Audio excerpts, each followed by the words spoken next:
I'm always stumped by the question, where are you from?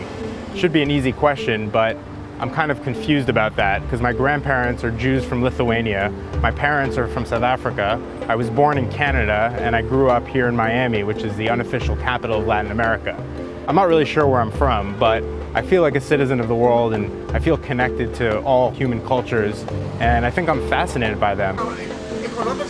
Video journalism has always been a vehicle for me to go and explore any culture that I'm interested in, talk to anybody I want. I've always been fascinated by the place where religion and culture and politics all intersect.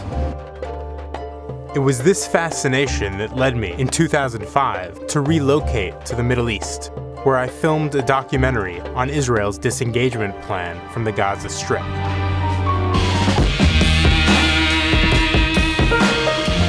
I followed the story for over a year, talking to everyone from Hamas leaders to Israeli politicians.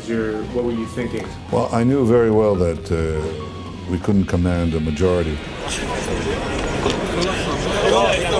My work got the attention of a new network called Current TV. Hi, my name is Jaron Galinsky. For the next 2 years, they sent me to some of the most repressive countries in the world in search of stories. I needed to see another slice of Iraqi life, so I drove a couple hours southwest to the heavily contested and violent-prone city of Kirkuk. The only way to see North Korea is on tour. There's no such thing as solo traveling. It doesn't exist. So today we're doing a little bit of investigative reporting. We're heading to the Iranian border. In many places, I got intimately acquainted with secret police and security officers. If you put the gun away, I'll put the camera away. I'm not afraid of you. Oh, this was before.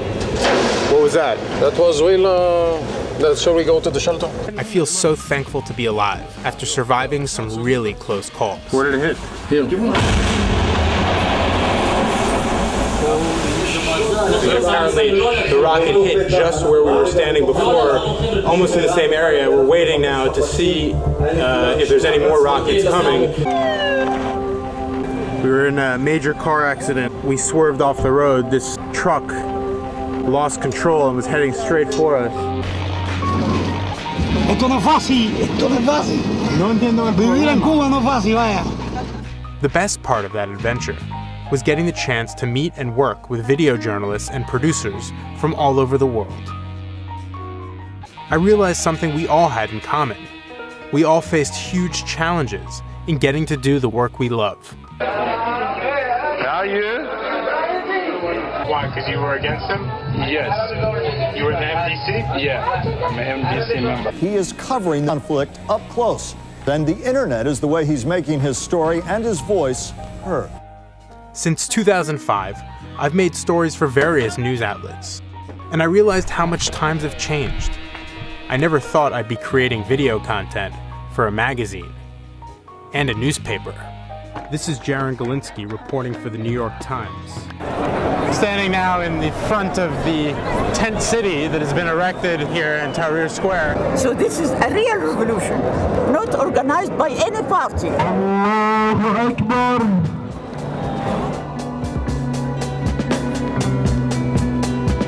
While working for the mainstream press, I realized it was hard to work on the stories that I'm most passionate about: human rights issues, cultural practices, and the environment. The sign is got to be at least 20 years old. I felt frustrated by this and wanted to do something about it.